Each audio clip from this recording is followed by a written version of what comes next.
I built Claude Code for calories tracking using Claude Code. So very often I count calories using some apps, and I tried a lot of them from the App Store. And the problem I found with existing apps is that you basically have the following options. You can search food in some database, you can enter weight of the food, and then you can save it. Another option is that you can make a photo of your meal. So in case of photo, usually recognition is not very accurate, and sometimes it's easier to just type what you ate. In case of database search, it's usually very precise, but on the other hand, it is slow, so you have to spend time on adding all the ingredients and all this stuff. So, and I thought, what if I build an app for calories tracking that will work the same way like ChatGPT? It looks like chat, and you can add images. So if you have a photo, you can make a photo, or you can just type 200 grams of cottage cheese, 150 grams of strawberries, and 30 grams of jam.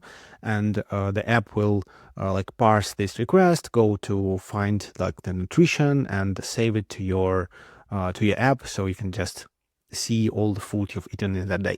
What I wanted to do is I wanted to have the app that handles different edge cases. So for example, if I have nutrition label of a food from a supermarket, in many apps it will not be available in the database because I'm in the UK, and usually databases are focused on the app, or database might be out of date. So for me, it's very easy to just snap a photo of a food label and just say half a portion, and it will save it to my database. In some cases, I'm in a restaurant, for example, or my wife cooked something and I don't want to weight my food, so I can just snap a photo and let the model decide how many grams of how many calories, how many protein is there. It's less precise, obviously, and the error might be quite big because we estimate the portion based on just photo, and some ingredients might not be recognized. If you add some oil, it has a lot of calories, but recognition is way less precise. In some cases, it's easier for me to just say, because I know that I've eaten 200 grams of cottage cheese. I do it every day, so it's very easy for me to log that. I implemented it in a way similar to how Claude Code works. You can accept as input some text or image, or text and image. And then I have two tools implemented. Tool is kind of a function that an agent can do a call and see the output.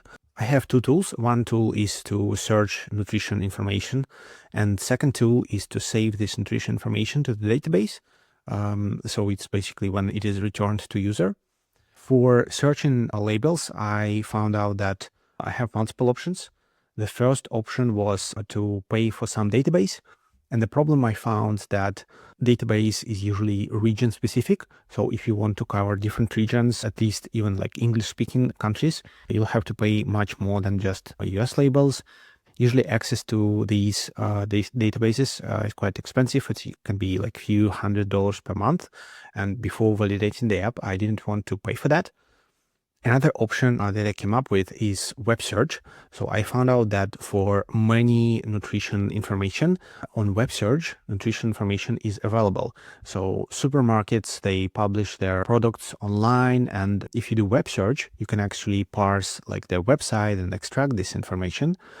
So I ended up with the second option. So it's basically a web search, and all ingredients that are recognized on the photo or that user entered in the app, I just do a web search and find quite precise nutrition information, and then return it back to the agent so we can save it to the database. For my technical stack, I used React Native with Expo Router. It's because I know React, and for me, it's just way easier to use React than to learn new Swift language. I use Claude Code a lot, and Codex and Cursor actually, and agents sometimes run them in parallel to implement some new features.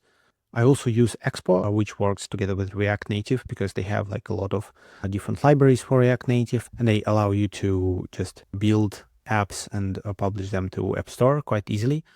So revenue-wise, I launched the app in November last year, and now I have about like 14 MRR. So it means that I had a couple of yearly subscriptions initially, because App Store decided to show my app initially quite heavily to like some searches, and I had some purchases. I still have a couple of users using the app, and I'm trying to figure out the marketing side. My main bets on marketing is first creating TikTok videos. I'm trying to automate as much as possible in creating TikTok videos and slideshows about nutrition. My second marketing channel, which I'm experimenting with, so I have this website, which is like main website for the app, and I have free tools. And so basically I create these free tools using Claude Code, and I have a special skill in Claude Code that I created myself. So for example, like AI meal analyzer, and you can type like grilled chicken breast, 150 grams, blah, blah, blah. You click analyze meal, and you see some nutrition information below, like health score, meal components, and then I have quite like optimized for search engines page related to this tool. And I have like a lot of these calculators, tools, which I create automatically. And some of them already are indexed in Google, and some of them bringing me traffic to the website. So now I need to work on a funnel, how I drive users from the website into my app and making them actual users of my app. This is my first attempt on recording build in public video about how I build like some projects. I do it in my free time, usually like sometimes in the evening, sometimes on weekends. Hope you find it interesting or useful. Thank you very much for watching, and see you next time.